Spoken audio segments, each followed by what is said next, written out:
Hey everyone, it's Brother Steve Sprott here, and we are excited to announce that this episode of The First Three Knocks is brought to you by our good friends at fraternalties.com. If you haven't seen their stuff yet, you've got to check them out. They have some amazing ties on their site, and the unique thing about their products is that the closer you look at them, the more hidden Masonic imagery you can find. Their ties are extremely impressive and all are limited edition. Take a look for yourself at fraternalties.com. That's FRATERNALTIES.com.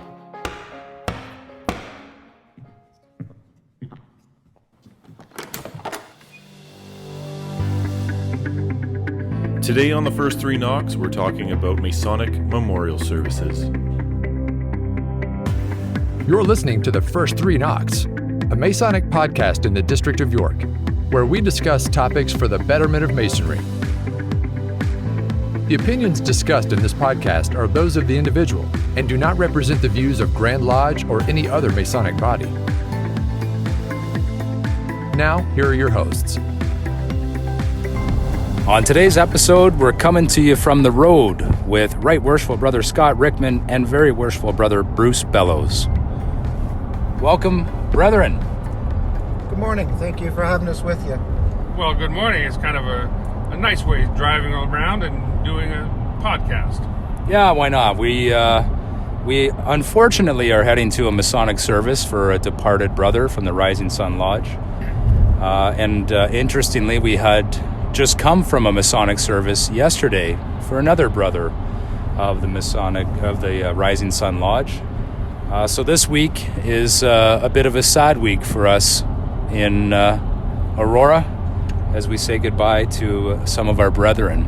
But we figured we'd take advantage of the opportunity. I'm riding with two of York District's finest, Right Worshipful Brother Scott Rickman, our past District Deputy Grand Master of York District, and Very Worshipful Brother Bruce Bellows, past Grand Steward. Gentlemen, any thoughts on what we're up to today? Well, often, like you mentioned in your intro, it's a sad week and a sad time to be doing this. But for us, it's always an honor to do this at the request of the family, and we're always honored to pay tribute to a brother that we hold so dear to our hearts. Yeah, I think all of that is true, but I'd like to emphasize, because we do have listeners outside of our jurisdiction, that in our jurisdiction, we only do Masonic memorial services, and they're not funeral service, it's a memorial service on request of the family. And even if the brother has stipulated that he would like to have one, if his family is in any way hesitant, then that's a full stop for us. We never press it. Right. Both of you guys have a lot of experience participating in a Masonic service. What advice do you have for those who are going through it for the first time? The biggest advice is preparation. That's really the key to success for any memorial service. There are checklists available off our Grand Lodge website, listing everything that needs to be done in preparation for it. But it also takes a lot of stress off the day when you know you have everything that you need with you and you're ready to go and you're totally prepared for it. Because when you actually get on site and you're organizing the event, it can be a little bit hectic and a little bit daunting, especially if you have a new worshipful master who is doing this perhaps for the first time, and he may only ever have attended one or two, or maybe not even attended a Masonic memorial service. And the other thing that I would just chirp in, broad brush, is to make sure that you give yourself lots of time wherever the service is going to be held, whether it's at a funeral chapel or special event center or even at a church before the service, that you give yourself time to go and scope it out and look at it from a logistics point of view. How are we going to come in, process, where are the brethren going to stand? Is there room for the brethren to stand without blocking the view of the visitors? And if there isn't, then how can we best accommodate? Because really, this is for the benefit not only of our departed brother, but for the visitors who are attending. Right. And so often, you know, most of them have never seen a Masonic memorial service. They've never seen any Masonic ritual done. This is their introduction at a fairly difficult time to Masonry. So it behooves us to really get it right.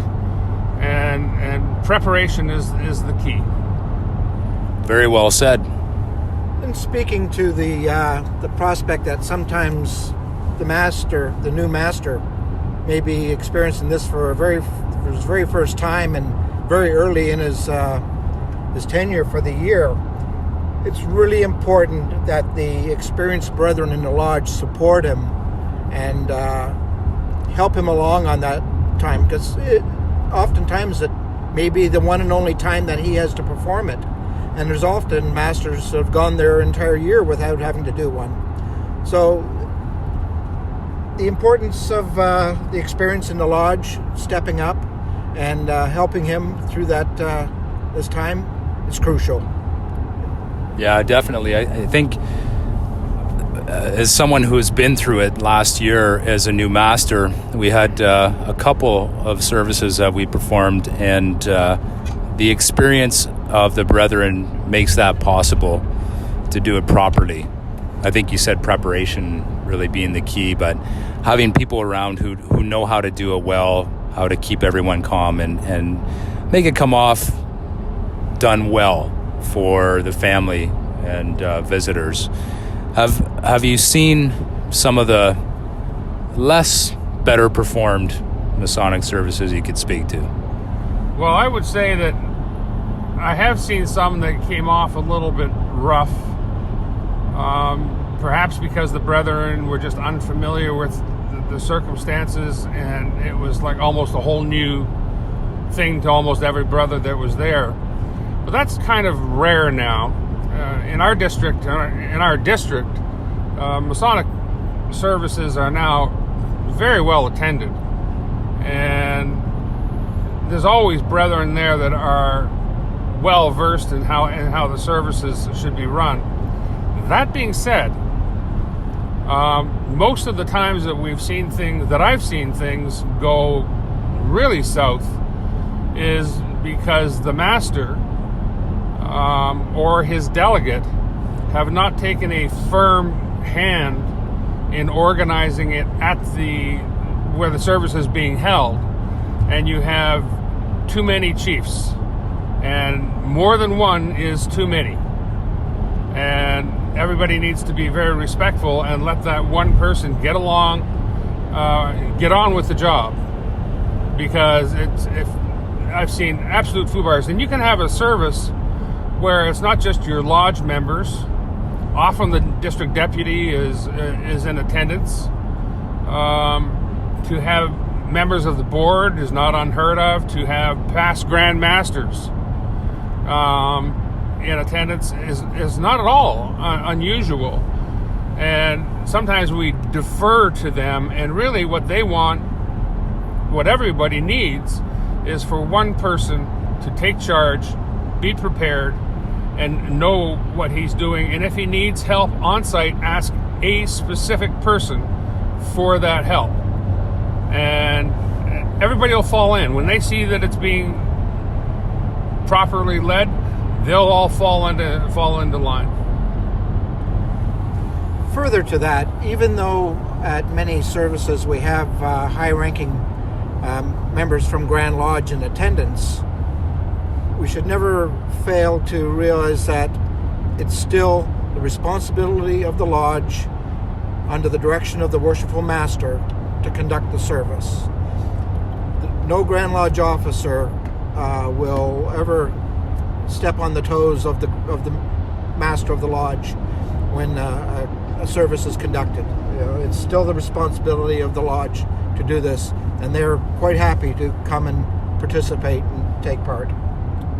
The difficulty arises when you have a relatively new master who's still intimidated by his role, and he suddenly got past Grand Masters or the District Deputy Grand Master or past Grand Lodge officers present who are all kind of alpha people in their own, and he's just totally intimidated by that. And he needn't be. They're all there to support the brother and to support the lodge and the district and the jurisdiction. But it's still a daunting task the first time you get to run one. You know, that raises a good point. One of the things that we've done at the Rising Sun Lodge, and thanks to both of you, because you've kind of driven that, is preparing in advance. You know, we've had sessions where we've gone through the Masonic service and practiced it in Lodge, talked about the checklist of items that you need. And I can speak from experience, that gave me a lot of confidence going into my master year because I had seen it. I had been to Masonic service, we had practiced it, we'd gone through the details, so it wasn't this obscure unknown. And I think that's probably something that maybe doesn't get done enough, is preparing in advance. Oftentimes during the year and during your meetings, you have a meeting where you don't have a lot of work that's required to be done, and it affords you an opportunity to do a rehearsal and a practice and to go through it. And often one of those meetings may be your election night, when your primary task at hand is to get your officers elected that evening, and then you're looking for something to fill out and educate the brethren on. And it's a terrific opportunity to practice a memorial service, especially when the prospect of new officers coming in, assuming new roles. So it's a good opportunity that a lot of lodges can certainly take advantage of. It should be noted that for those of you who may be listening that really aren't that familiar with the Masonic service, memorial service, you can go to the Grand Lodge website, log in, and download a package for the Masonic Memorial Service. And it's about 20 pages, only 4 of which are relevant to the actual service itself. And it goes into great depth, and it includes the checklist. So that's a great thing. The only thing I would suggest that you add on the checklist is EA and fellowcraft aprons for any EAs and fellowcrafts that show up, to make sure that you have them. Otherwise, that checklist is awesome and a great help in organizing.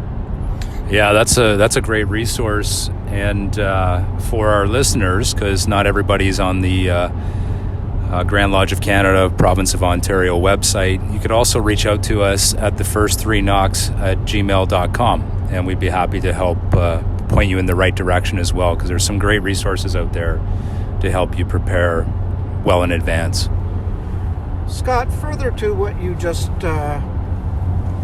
conveyed, there's many members throughout the district and jurisdiction, and I'm sure they've downloaded or gotten a copy of the Masonic service, and they keep it in their ritual bag at all times. You never know when you're going to be called upon. It's not like we often have a lot of notice. And for the newer members who are getting involved in the craft, it's a very good practice to get into it, always having a copy of it with you in your regalia bag or case. Yeah, you wouldn't need a copy of the whole download, just the 4 pages that are relevant to the service. But that's an extremely good idea, and I would encourage people to do so. Now, I know we have listeners who are outside of the jurisdiction. Your own jurisdiction may vary somewhat in how our Masonic Memorial Service is to be done, and just go to your own Grand Lodge website, and I'm sure you'll find excellent information on how to do that. In our jurisdiction, I'd like to talk just a little bit about dress, because that's important. So, Bruce, maybe you'd like to talk about that. Well, dress is important in that we are not only are we doing this service or the memorial service in front of many members of the public who haven't seen it for the first time, but we don't want to overdress either. dress is always business suit with regalia, and in our jurisdiction, no dispensation is required for us to wear a regalia in this setting. It's automatically given.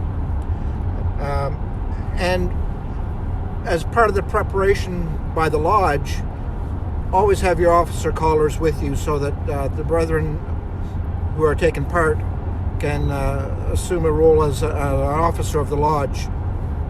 So that's important, and that's part of the checklist. But definitely, tuxedos are not to be worn at a memorial service, and standard issue dress is dark business suit.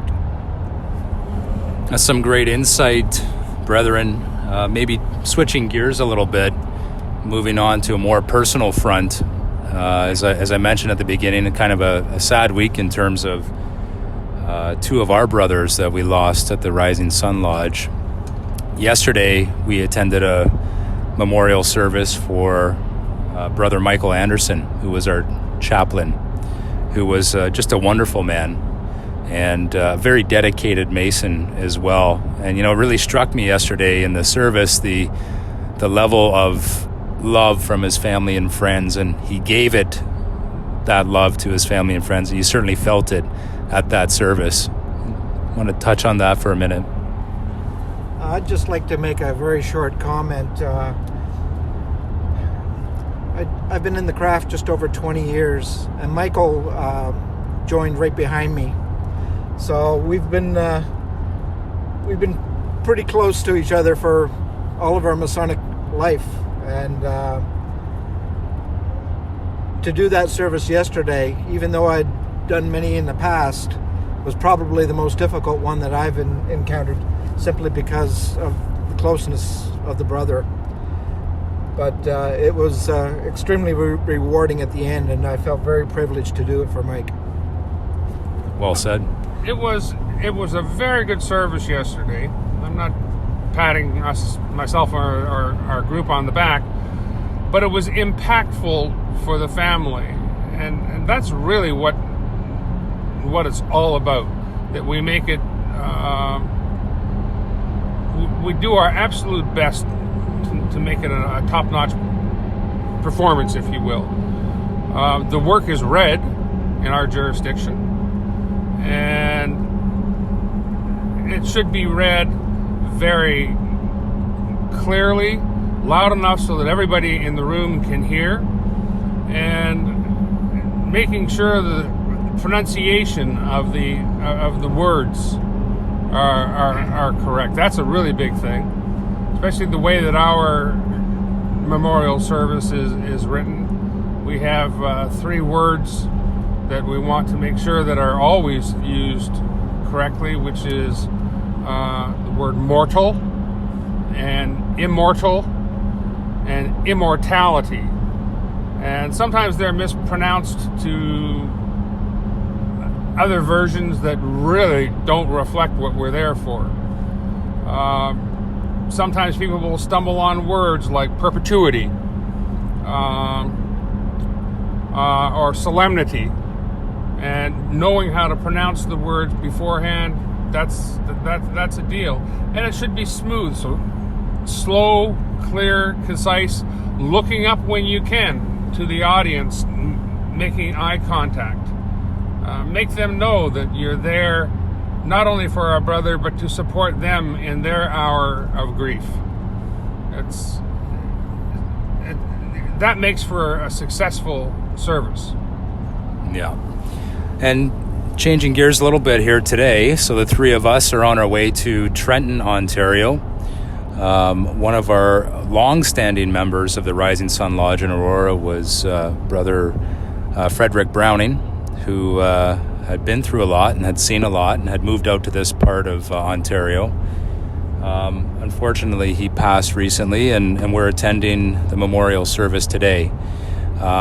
Unique today, though, is that we are being supported by Masons out here in Eastern Ontario.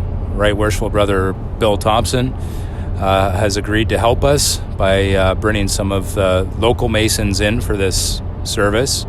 And from Quinte Lodge, and we will be doing sort of a joint ceremony with them, which is really kind of unique and respectful. Yeah. We'll be running the ceremony because he's our member. But we put the call out to them, and it was an instantaneous yes. Of course, we will help, and really, that's kind of the brotherly love that we come to expect and enjoy as one of the foundations of Masonry. It's also interesting to note that the family was very quick to announce on his passing that they would like to have a memorial service. And there's a reason I think there's a reason, other than that he was a long-term Mason. He was a life member of our lodge. But he recently had a group of brethren made a trip to visit him about a year ago. I was there. Bruce was there as well, and Gino Scovio attended. And we had probably one of the coolest experiences that I've had in Masonry so far was presenting him with his 60-year pin. Do you remember that, Bruce? Absolutely. It was a great afternoon. We were welcomed into his home with his family around him, and it was such a great experience because the family had also grown up in Aurora and knew many people that we were familiar with, and they thought it was just a fabulous outing that we would come out and see them and do that for them. So there was a lot of good feelings on both sides. It was highly beneficial for both of us. Yeah, it was sincere. Great. It was a great sincerity. Yeah, really. It was a great time. So it with having such a good experience just a year ago in April, I think it was, is it really any surprise that when he finally passed to the Grand Lodge above, that we were high on their thoughts, and knowing how important Masonry was to Dad, that they immediately placed a call to have us come out. Yeah, it's pretty special. It's I appreciate having the opportunity to be with both of you guys today and supporting the family in this. As a lodge, we've also experienced the flip side of all this, and even though this is a great experience for us and for the family, in the past, when the lodge has not kept on top of visiting our brethren who may not attend as much as they would like or are able, when we don't reach out to them, we have experienced situations where the family has not come forward for that Masonic service, and that's on us. It's because we haven't taken the step to look after that brother to the best of our ability. And so if I can implore any lodge to look after their brethren, especially when they're not capable of coming out as often, please don't forget them. Yeah, that's well said. So I have a comment. You may even edit this out. Who knows? It's a little mercenary, but Bruce was telling me that after the service yesterday, and many of us stayed for the actual service, that he was actually approached by two of the attending family expressing an interest